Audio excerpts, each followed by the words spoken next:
Welcome to Wawasan Wire. Today we're talking about Puad Zarkashi's analysis of the latest political maneuvering.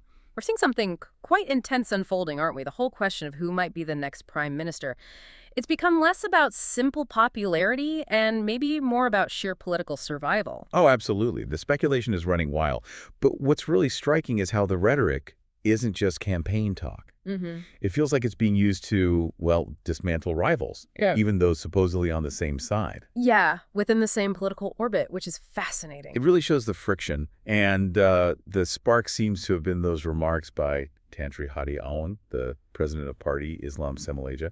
They were specific, very unusual. It felt less like political signaling and more like, I don't know, dropping a bomb right into their own coalition's lap. Okay, let's definitely unpack that statement. Because the reasons given weren't about policy, not really. It was framed around security, which is odd. Exactly. Yeah. Hadi Awang gave these very specific reasons why Party Islam Malaysia needed to keep its potential PM candidate totally secret, like right up until the last second. And the justification was protecting the candidate's safety? That seems dramatic. It really is. We hear about strategic timing, sure, avoiding early attacks, but personal safety, that elevates it significantly. And he didn't just leave it vague, did he? He gave specifics that sound, well, honestly, like plot points from a movie. He mentioned needing secrecy to stop the candidate being bribed with actual gold bar, and maybe even more chillingly, to prevent drugs being planted in their car. Wow. Okay. So what does that mean? When a major party leader talks about PM selection and brings up gold bars and planted drugs in the same breath? Well, it says a huge amount, doesn't it? It points to this profound lack of trust, maybe even within the system itself.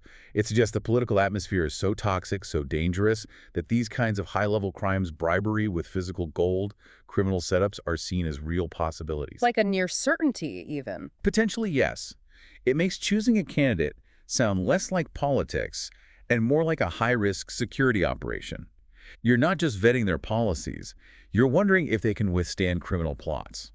So it's gone beyond policy debates into whether someone can physically survive the political environment. That's the implication. And it makes you ask, who are these shadowy figures, supposedly capable of bribing potential PMs with gold or framing them with drugs?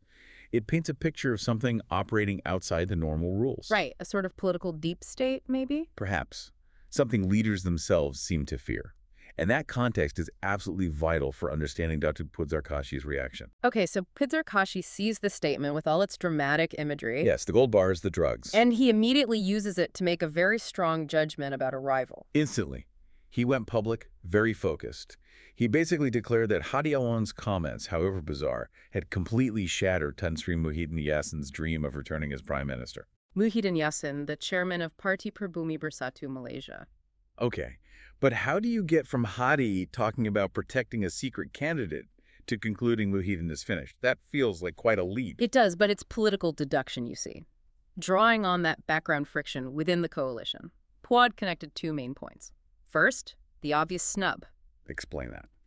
Well, remember, Parti Pribumi Bersatu Malaysia, Muhyiddin's party, had already endorsed him.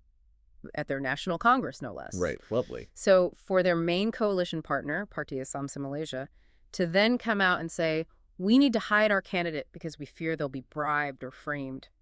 It's a massive signal that Muhyiddin is not their guy. Ah, I see. So despite Bersatu's endorsement, Parti Islam Malaysia is saying, nope, we have our own candidate and they need protecting. Precisely. It basically confirms Muhyiddin isn't the consensus choice, despite what Bersatu announced. If he was the agreed-upon candidate, why the secrecy? Why the talk of needing protection from corruption? It exposes a huge crack in the coalition's united front. Definitely. It shows a fundamental lack of alignment on leadership.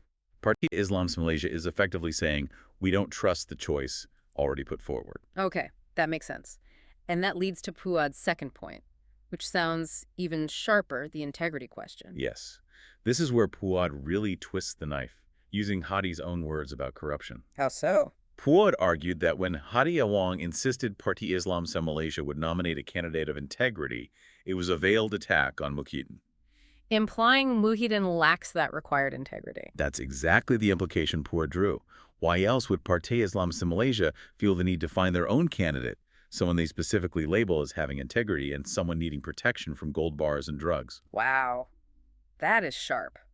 He's essentially taking Hadi's fear-mongering and pinning it directly on Muhyiddin as the reason why those fears exist. Correct. Puad didn't just imply it, he made it explicit. He even asked, quite sarcastically, does this mean Muhyiddin is the kind of person who would be easily tempted by gold bars?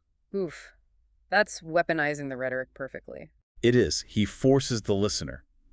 If Muhyiddin was truly the man of integrity, why would his own coalition partner be looking elsewhere? And why would they talk about needing such extreme protective measures for whoever they do choose? So the message Puad wants people to get is, Parti Islam se Malaysia is searching for an alternative precisely because they doubt Muhyiddin's integrity based on Hadi's own extreme language. Exactly. It makes the whole alliance look incredibly fragile based on this public display of distrust. But Puad didn't stop there, did he? He brought up another factor, something completely different, as a reason for Muhyiddin's dream being supposedly shattered. That's right. The second major point Puad Zarkashi emphasized was Muhyiddin Yassin's age. His age. Yes, explicitly stating he's over 70 years old. Puad presented it as another key reason, alongside the integrity implications, why Muhyiddin was out. Now, why bring age into it so directly? We see leaders serve well beyond 70. Is this genuinely a new factor, or is it something else? Well, it's arguably a very convenient political tool, isn't it? Especially in this context. If you're in a coalition struggling with deep distrust, and you're essentially rejecting your partner's endorsed candidate because of these implied integrity concerns, citing age becomes a much more palatable, almost natural public reason. Ah, so it's less confrontational than saying, we don't trust him. Precisely. It allows them to signal a need for renewal or fresh leadership without having to spell out the deeper, potentially more damaging reasons related to trust or perceived vulnerability to corruption. It sounds less like a political rejection and more like acknowledging biological reality. So the strategy might be the integrity issue is the real driver, but age is the public justification. It makes the push for a new candidate seem less like an internal coup and more like forward planning. That's a very plausible reading. And it plays into broader public narratives, sometimes favoring younger leaders. It gives the rejection a veneer of being about the future, about vitality, rather than just raw politics. For someone over 70, using age like this adds a sort of finality. So Puad Zarkashi basically synthesizes Hadi's message into Muhyiddin's finished, partly because of these shadowy integrity doubts raised by the gold bar talk, and partly, quite openly, just because he's too old. That's the interpretation Puad puts forward, yes. And it highlights just how fractured things seem to be when partners resort to this kind of public signaling. Using things like gold bars and age as public weapons against an ally. The signal, as read by Puad, is stark. It suggests deep fissures. The internal dynamics seem so strained that they're willing to publicly trade these kinds of accusations, implicitly or explicitly. Which brings up a really interesting point for everyone listening. When age is used this pointedly in such a high-stakes game, do you think being over 70 genuinely is becoming a hard line for leadership here? Or is it just, a convenient political excuse being expertly wielded to sideline someone? It's quite something how one statement, wrapped in this dramatic security language, gets instantly interpreted and amplified by someone like Puad Zarkashi to seemingly decide the fate of a former PM.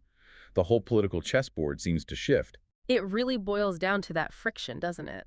Hadi Awang says something cryptic and unusual. Puad Zarkashi interprets it with maximum impact. And suddenly, Muhyiddin Yassin's ambitions seem, well, severely damaged, citing both integrity questions and age. And the final thought maybe is this. Yeah.